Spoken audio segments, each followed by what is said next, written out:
Okay, hi everyone, so I'm SmithyQ, and welcome back to the next installment in our series on opening traps and opening principles, where we're going to try and look at a series of opening traps and really understand them through the lenses of opening principles. That is, being able to understand what is happening, where these traps are coming from, and then also, B, how we can use opening principles to basically sidestep these traps without having to memorize a whole bunch of stuff, just relying on the principles we already know and love. Today, we're going to look at the Fajarowicz variation, and I'm 80% sure I pronounced that one correctly. This is quite an interesting case. There's a couple of really fun traps involved in this opening. But when you look at it, objectively speaking, at the highest levels, and when you turn on the computer, black is almost lost. I mean, objectively, the computer evaluation is incredibly high for white. And yet, if you look at the stats, let me bring that up right now, you can see on Line Chess, it's 50-50. It's completely even. And what's really interesting is if we follow the theory move, the best move is supposed to be a3.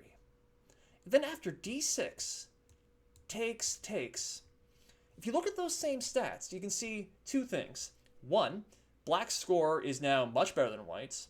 And two, the most common move, knight f3, yeah, that's a huge black score that walks into a trap. And if you watch the first video, I imagine that this is quite not a huge surprise. Knight takes f2, and then bishop g3, discovery on the queen, and that's it, game over. So let's take a look at this and figure out, again, what's happening here. How did white's position literally go from backing up two moves to this is the best move according to theory to white is now dead lost? What's happened? Well, again, let's remember the opening principles. We want to develop our pieces, we want to castle, and we want to control the center. And if we look at this position, we can see that, well, white has literally no pieces developed versus black has two pieces developed, and his other pieces, not the pawn, the piece, there we go, they can all get in very, very quickly. If we're to look at king safety, black and castle next move, the white king is about as far away from castling as is actually possible. And then lastly, when it comes to controlling the center, I guess white has some control of the center and actually has a center pawn, but black, he's got pieces in the center, and we can see that it is this knight that actually starts the combination if white isn't careful. And so, is it a surprise that black is doing okay here? It shouldn't be, because just from a principle standpoint, he's down one pawn, but has done everything else that we would want in the opening. And if you were to flick on the computer, it's going to say that black is down about half a pawn, i.e. it's a normal position, even though he played what is supposed to be a losing opening, and he's currently down a full pawn. This means he has full compensation, and that means in practice, he wins more often than not, and white has to start dodging traps immediately. So what happened? Two things. Again, let's start here, right here. a3. That's the theory move. And it makes some sense. It's blocking bishop b5, b4. We could see that this check could be really annoying, combined with this knight, if I could draw the arrows. Aha! And that's the motivation behind a3. And it makes sense. And again, from a purely objective point of view, turn on the computer, you look at the Grandmaster games, it's probably the best move. But let's think about principles. It's not developing a piece. It's, in fact, a pawn move on the side of the board, not influencing the center. And you have to really stretch the concept of king safety to say that blocking this check is helping us in any way. And so it's a really interesting example of the quote-unquote best move completely otherwise violating our opening principles. And it's to the point where if you do not play the next moves accurately, you're in the danger of falling into these traps.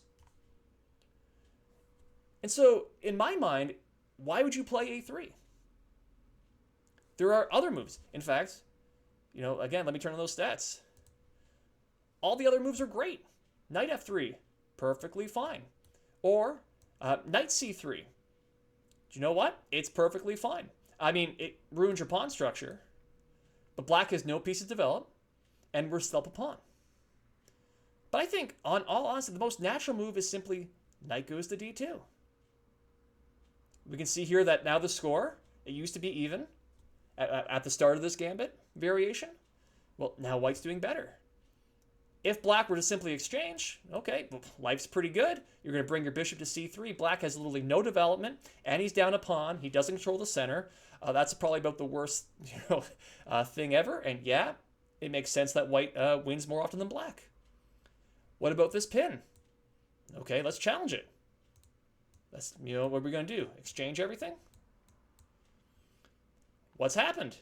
Black has traded off all his active pieces. We're still up a pawn. We're technically ahead in development. And you look at the stats. It's not as much, but white still wins more than black. You see, instead of trying to play the ultra punishing variation with a3, which simply invites these traps, then we can just literally follow opening principles, just develop our pieces, and there's nothing to worry about.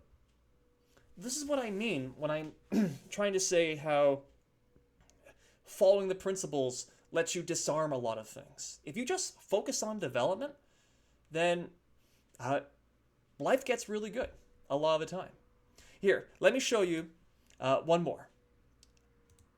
Backing up after this a3. Instead of this d6 line, there's a really cool move with b6. And this works really well if white has, unfortunately, really good tactics. Let me show the stats again. If you look at them, white, in general, scores really, really well, except against queen goes to d5 and f3. But we can probably ignore f3. Let's look at queen d5. Doesn't queen d5 just look great? You're attacking this, you're attacking this. You can't possibly defend both. But look what happens. Bishop comes out, and we can see, look at this terrible score for white. The queen is actually trapped. Or the queen isn't trapped, but white has to really walk a tightrope, try to escape. And what usually happens is the following. Queen goes to a6, which just walks into this, and look at all that black. That's right, the queen is trapped. Which is just an absolutely fantastic variation. But why does this work? Why does this trap work? It works because white is thinking, aha, I can win material, instead of, hey, what's the opening about? It's about developing, controlling the center, and king safety. Again, if I turn on those stats, you can just imagine if white just calmly continues developing with knight f3, look at that. He is scoring incredibly well over 50%, and much more than the beginning. If you focus on developing, then you just naturally sidestep most of these traps, because most of them work by, well, trying to coax the other person to win material. Even the main trap. Let me back all the way up. In this position, after a3, d6, you can imagine simply playing knight f3. We don't worry about taking the pawn. We just continue developing. There's no more traps. White's doing fine. It's when we take, we're getting greedy. Aha! We've secured our extra pawn. Oh, look, we tend to lose a lot of games now.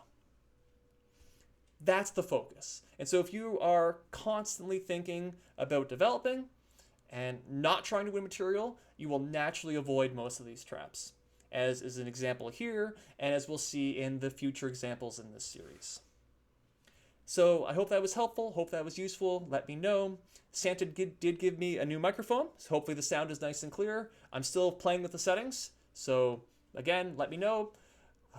And then lastly, let me know if this is a good concept. I've got a couple more videos I want, but I also have other ideas that I can do, game analysis, concepts, whatever. Just let me know.